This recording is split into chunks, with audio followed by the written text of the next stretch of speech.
Hello, dear students. Welcome to Nidhi Science Academy. Today we will start chapter 10 Cell Cycle and Cell Division. Cell Cycle and Cell Division. Cell के बारे में हम पढ़ चुके हैं, unicellular multi cellular भी पढ़ चुके हैं और इनका क्या करेक्टरिस्टिक रहता है, ग्रोथ एंड रिप्रोडक्शन. तो जो भी सेल हैं वो रिप्रोड्यूस होते हैं और डिवाइड होते हैं डॉटर सेल्स में. ओके. तो जो न्यूली फॉर्म डॉटर सेल्स हैं ये और ग्रो होते हैं और डिवाइड करते हैं, जिससे कि और सेल पॉपुलेशन बढ़ती है. Division of single parent cell and its progeny, और मिलियंस ऑफ सेल्स ये रिप्रोड्यूस करते हैं ऐसे करके. सेल डिवीजन एक बहुत बड़ा प्रोसेस है जिसमें जो डीएनए है, जो कि genetic material deoxy ribonucleic acid replicate होता है और साथ में सेल की ग्रोथ भी होती है इसके डिवीजन के साथ. और ये कोऑर्डिनेटेड वे में होता है जिससे कि करेक्ट डिवीजन होता है. तो formation of progeny cells containing intact genomes. तो सीक्वेंस ऑफ इवेंट्स जो होते हैं, सेल डुप्लीकेट करता जाता है अपने जीनोम को और सब इवेंचुअली डिवाइड हो जाता है डॉटर सेल में और फिर वो ग्रो करते हैं. इसको बोलते हैं सेल साइकिल. ऐसे सेल ग्रोथ का साइटोप्लाज्मिक इंक्रीज भी कंटिन्यूस प्रोसेस है. डीए सिंथेसिस भी होता है एक स्पेसिफिक स्टेज में सेल साइकिल में.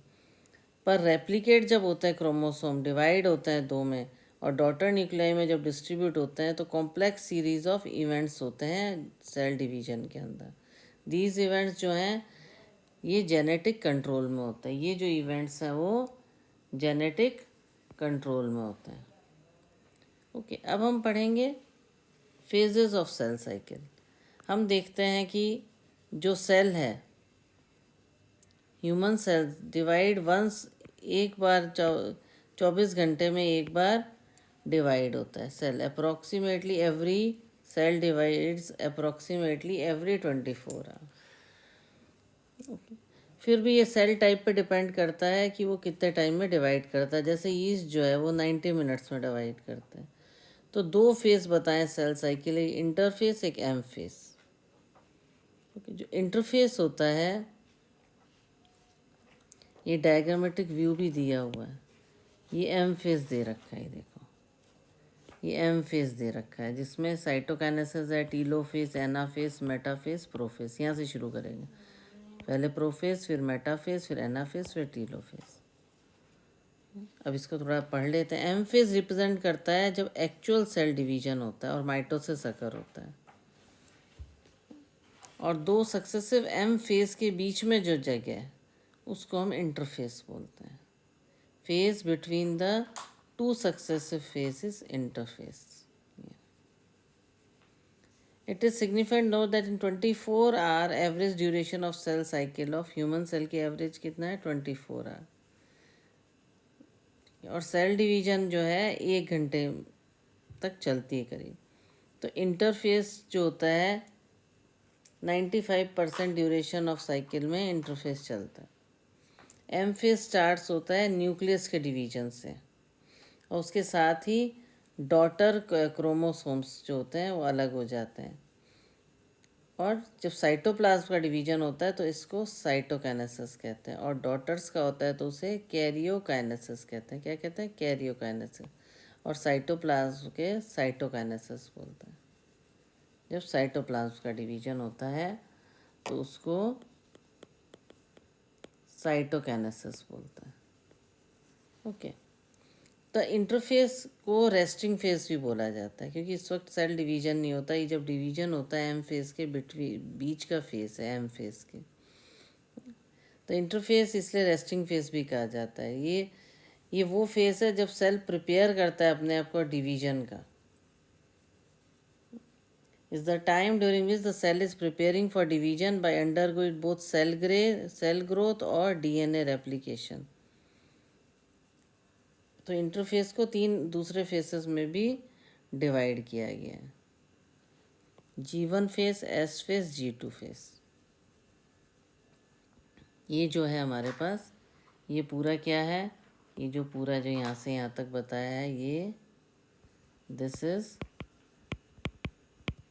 इंटरफेस। जब सेल प्रिपेयर करता है अपना वो सेल डिवीजन के लिए, सेल ग्रोथ के लिए, डीएनए रेप्लिकेशन के लिए, तो इसे तीन में डिवाइड किया गया है, G1 फेस, S फेस और G2 फेस। इसको बोलेंगे हम, ये जो ब्लू कलर में जो यहाँ से यहाँ तक और यहाँ तक ये क्या है, ये इंटरफेस है। This is interface. और ये एम फेस है जो जिसमें डिवीजन होता है। साइटोप्लाज्म डिवीजन को साइटोकाइनेसिस बोलते हैं और न्यूक्लियर डिवीजन को कैरियोकाइनेसिस बोलते हैं। ओके, G1 फेस क्या होता है? माइटोसिस और इनिशिएशन ऑफ डीएनए, माइटोसिस और इनिशिएशन ऑफ डीएनए रेप्लिकेशन में के बीच का जो फेस है वो G1 फेस है। इसमें एक्टिव होता है, सेल मेटाबॉलिकली एक्टिव होता है और कंटिन्यूसली ग्रो होता है, बट रेप्लिकेट नहीं होता। इसको बोलते हैं, it does not replicate, metabolically active होता है, कंटिन्यूसली ग्रो होता है। माइटोसिस और इनिशिएशन के फेस के बीच को G1 फेस कहते हैं। ओके, ऐसे ही सेकंड है एस और सिंथेसिस फेस। एस और सिंथेसिस फेस, ये था G1 फेस। ये होता है डीएनए सिंथेसिस और रेप्लिकेशन टेक प्लेस। ये वो फेस होता है जहाँ पर डीएनए सिंथेसिस और रेप्लिकेशन टेक प्लेस करता है। तो इसमें क्या होता है, अमाउंट ऑफ डीएनए जो होता है पर सेल डबल हो जाता है। जैसे द इनिशियल अमाउंट डीएनए का 2C है तो ये 4C तक चला जाएगा डीएनए का। 2 क्रोमोसोम है तो 4 हो जाएंगे, लेकिन कोई भी क्रोमोसोम का नंबर इंक्रीज नहीं होगा। इसमें क्रोमोसोम का नंबर इंक्रीज नहीं होगा, डबल हो जाएंगे। There is no increase in chromosome number. DNA जो है कि 2C से 4C हो जाएगा, क्रोमोसोम का नंबर इंक्रीज नहीं होगा। अगर सेल डिप्लॉयड है 2N नंबर में क्रोमोसोम, तो ये क्रोमोसोम 2N ही रहेंगे। जो डीएनए है वो डबल हो जाता है। डीएनए जो एस फेज के टाइम 2C से कितना हो जाता है, 4C हो जाता है, रेप्लिकेट कर जाता है, जेनेटिक मटेरियल डबल हो जाता है। और ये और जो G1 फेस है ये इंटरवल है माइटोसिस और डीएनए रेप्लिकेशन में। और डीएनए रेप्लिकेशन किस में होता है, एस फेस में, सिंथेसिस फेस में। Okay, during S phase DNA replication begin in the nucleus and centriole duplicates. Centriole cytoplasm में भी डुप्लीकेट होने लग जाता है। तो और G2 फेस क्या होता है, प्रोटीन सिंथेसाइज होता है और preparation for mitosis, preparation for mitosis G1 face में, वाइल सेल ग्रोथ कंटिन्यूस। ये तीनों फेस समझ आ गए, G1, S और G2 फेस। ये पूरे डायग्राम से वो क्लियर हो गया। M फेस होता है और इंटरफेस होता है।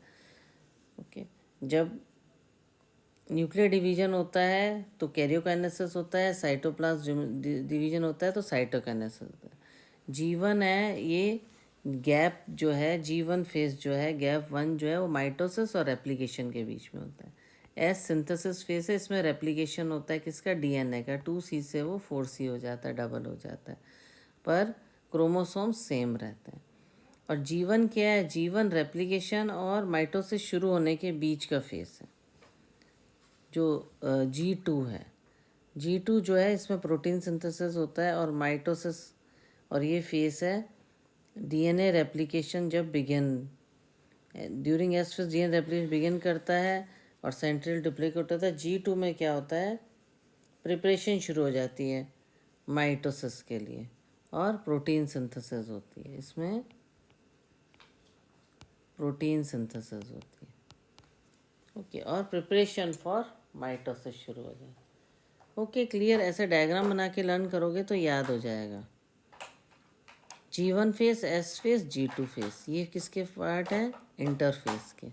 और दूसरा M फेस जिसको बोलते हैं माइटोसिस फेस, और ये माइटोसिस बिगन होने से लेके रेप्लिकेशन के बीच का फेस है जिसको हम G1 फेस कहते हैं।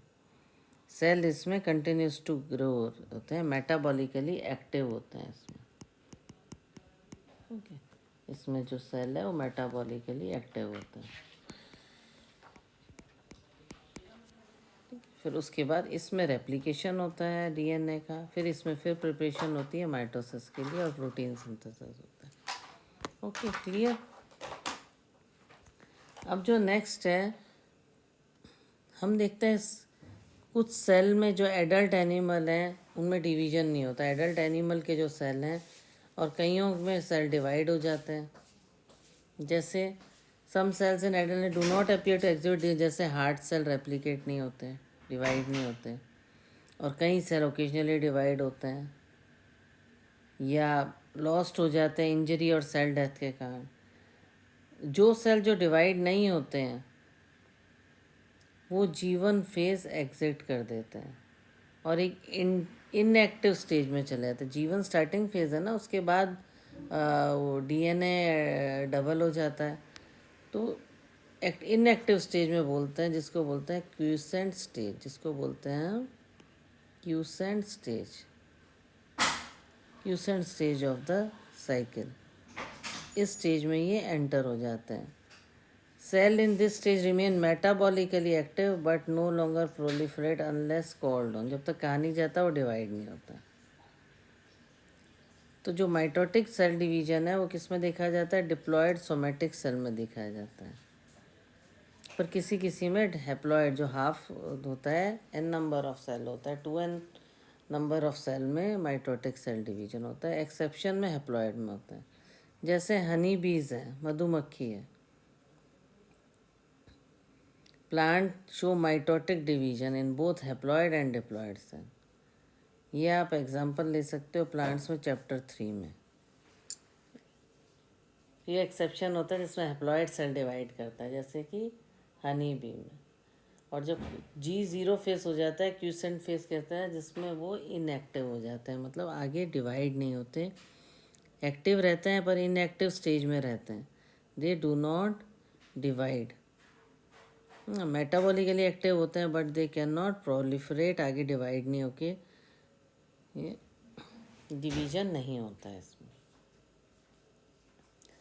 अब most dramatic period of cell cycle क्या होता है? ऑल कंपोनेंट्स ऑफ सेल जुड़े होते हैं इसमें। जैसे number of chromosome in the parent and progeny cells is the same, इसको बोलते हैं इक्वेशनल डिवीजन। सबसे ड्रामेटिक पीरियड क्या सेल साइकिल का? जिसमें रीऑर्गेनाइजेशन होता है ऑल कंपोनेंट्स ऑफ सेल का। नंबर ऑफ क्रोमोसोम जो पेरेंट और प्रोजेनी है दोनों में सेम होते हैं, उसको बोलते हैं क्रोमोसोम पेरेंट और प्रोजेनी सेल में सेम होते हैं, इसको बोलते हैं इक्वेशनल डिवीजन। 4 स्टेजेस में डिवाइड किया गया माइटोसिस, जिसको के न्यूक्लियर डिवीजन को 4 स्टेज कैरियोकाइनेसिस, जो हमने पहले ही पढ़ा था, जो हमने उसके डायग्राम में भी देखा था, प्रोफेस, मेटाफेस, एनाफेस, टीलोफेस, इन 4 में डिवाइड किया गया। प्रोफेस क्या है? फर्स्ट स्टेज है कैरियोकाइनेसिस की, जो जिसके पीछे कौन कौन सी फेसेस हैं? S और G2 फेस है इंटरफेस की। ठीक है ना, सबसे पहले वही डायग्राम में शुरू हो रहा है। इन द S और G2 फेस में क्या होता है? पहले भी हमने पढ़ा था, प्रोटीन सिंथेसिस होती है, नया डीएनए फॉर्म होता है। तो प्रोफेस इंटरवाइंड होता है, किससे शुरू करते हैं? कंडेंसेशन होता है क्रोमोसोमल मटेरियल का यहाँ पे। तो क्रोमोसोम मटेरियल जो होता है,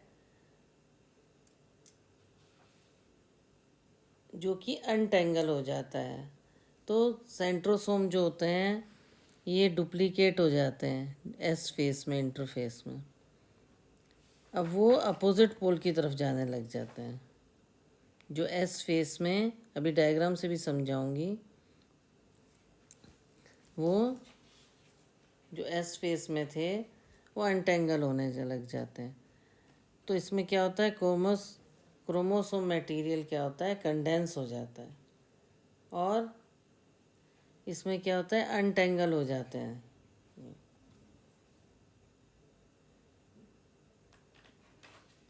इस तरह से ट्विस्टेड स्टेट में होते हैं।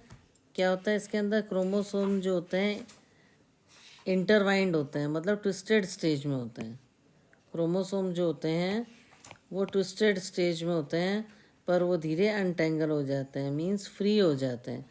अब वो उतने उलझे हुए नहीं रहते, फ्री फ्रॉम कर्ल्स। ठीक है, तो कंप्लीशन ऑफ प्रोफेस और साथ में सेंट्रोसोम होता है, वो भी डुप्लीकेशन में जाता है एस फेज के टाइम। तो इसकी स्टेज में क्या होता है, क्रोमोसोम मटेरियल कंडेंस हो जाता है और फॉर्म करता है कॉम्पैक्ट माइटोटिक क्रोमोसोम्स बनाता है। क्रोमोसोम्स कंपोज ऑफ 2 क्रोमेटिड्स होते हैं इसमें, जो कि सेंट्रोमियर से अटैच्ड होते हैं।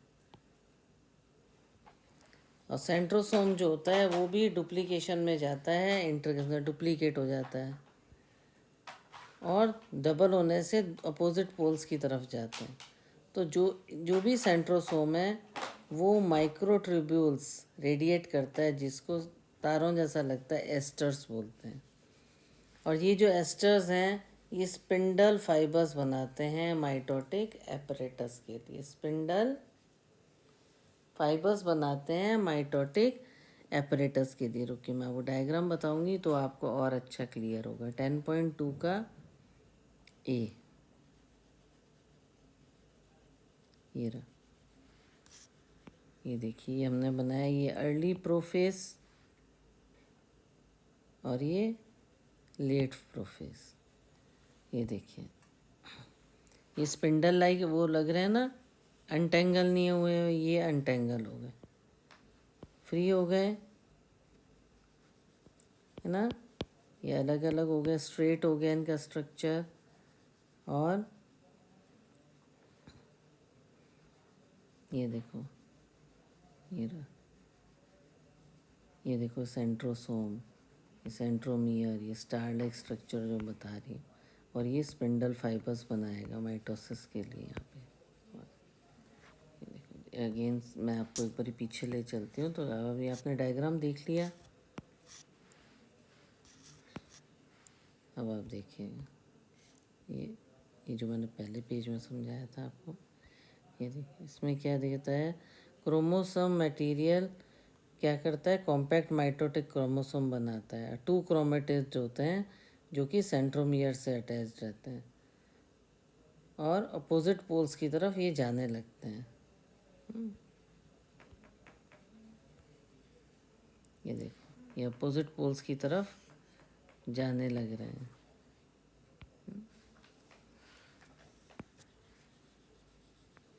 ये आपका सेंट्रोसोम और ये तारों जैसे दिख रहे सेंट्रोमियर, ये स्पिंडल फाइबर बनाएगा बाद में।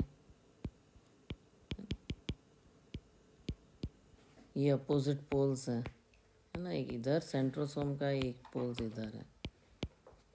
और ये अनटेंगल हो गए हैं यहाँ पे प्रोफेस में। ओके, इस तरह से इनका चेंज आता है। Cells at the end of prophase when viewed under microscope do not show, Golgi complex नहीं होता, एंडोप्लाज्मिक रेटिकुलम नहीं होता, न्यूक्लियोलस और न्यूक्लियर एनवलप नहीं दिखता है। तो न्यूक्लियर एनवलप जो होता है पूरी तरह से डिसइंटीग्रेट हो जाता है। कब, जब ये न्यूक्लियर एनवलप है, न्यूक्लियर एनवलप जो होता है वो पूरी तरह से हट जाता है। कब, जब वो ट्रांसिशन होता है मेटाफेज में और ये स्पिंडल फाइबर आने लग जाते हैं और ओपोजिट पोल्स पे सेंट्रोसोम और सेंट्रोमियर बन जाते हैं। ये अपने अपने पोल्स की तरफ, आप यहाँ इस वाले फेस में देख रहे हो, अपने अपने पोल्स की तरफ जा रहे हैं। यहाँ पे बहुत कर्ल्ड फेस में है, यहाँ पर ये अनटेंगल हो गए, जैसा कि हमने पीछे पढ़ा था। ये देखिए कंडेंसेशन हो रहा है क्रोमोसोम मटेरियल का, ये अनटेंगल हो गए, पहले इंटरवाइंड थे। और सेंट्रोसोम का डुप्लीकेशन होता है यहाँ पे। कंडेंसेशन के टाइम क्या होता है, डुप्लीकेशन होता है एस फेस में और अपोजिट पोल की तरफ जाना शुरू करता है। ई सेंट्रोसोम रेडिएट्स माइक्रोट्यूब्यूल, जिसको एस्टर्स बोलते हैं। Two asters together with spindle fibre form mitotic apparatus. ये जो है इनको एस्टर्स बोलते हैं। ओके, तो इस तरह से हमें क्लियर हो गया। अब मेटाफेस में क्या होता है, ये जो न्यूक्लियर एनवलप है आप देख रहे हो पूरी तरह से हट गया है। न्यूक्लियर एनवलप डिसइंटीग्रेट, तो क्रोमोसोम क्या होता है, पूरे साइटोप्लाज्म में स्प्रेड हो जाते हैं। और कंडेंसेशन ऑफ क्रोमोसोम क्या होता है, कंप्लीट हो जाता है। जब माइक्रोस्कोप में देखते हो condensation of chromosome is completed. फिर उसके बाद मॉर्फोलॉजी ऑफ क्रोमोसोम अच्छे से आपको दिख जाता है कि मेटाफेस जो है, मेटाफेस में क्रोमोसोम में 2 सिस्टर क्रोमेटिड्स हैं which are held together by the centromere. Sister chromatids हैं, है ना, ये क्रोमेटिड्स हैं which are held together by centromere. तो स्मॉल डिस्क शेप्ड स्ट्रक्चर होता है सरफेस ऑफ सेंट्रोफियर सेंट्रोमियर के, जिनको किनेटोकोर्स बोलते हैं। स्मॉल डिस्क शेप स्ट्रक्चर होते हैं जिनको क्या बोलते हैं, किनेटोकोर्स। पोल्स के पास जो स्मॉल डिस्क शेप स्ट्रक्चर है दैट इज किनेटोकोर्स। तो द स्ट्रक्चर क्या करते हैं, अटैचमेंट सर्व करता है किसके, स्पिंडल फाइबर्स को। ये रहा स्पिंडल फाइबर्स के लिए। ओके, ये स्ट्रक्चर किनेटोकोर्स जो होते हैं, ये पोल हमने नाम दिए कि ये पोल है, कि बाकी ये किनेटोकोर्स है। To the chromosome that are moved in the position, structure क्या करता है, site of attachment, serve as the site of attachment for spindle fibres to the chromosome, जो कि सेंटर में आ गए हैं क्रोमोसोम। तो मेटाफेस में क्या होता है, क्रोमोसोम क्या आता है, इक्वेटर की तरफ चले जाता है with 1 chromatid of each chromosome connected by kinetochore. Each chromatid is connected by kinetochore. Each chromatid जो है वो किनेटोकोर से अटैच्ड है बाय स्पिंडल फाइबर।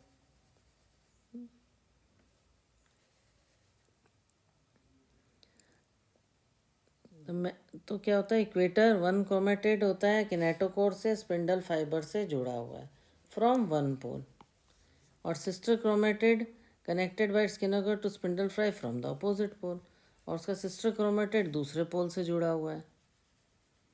ठीक, इससे जुड़ा हुआ है, वो दूसरे पोल से जुड़ा हुआ है उसका सिस्टर क्रोमेटिड।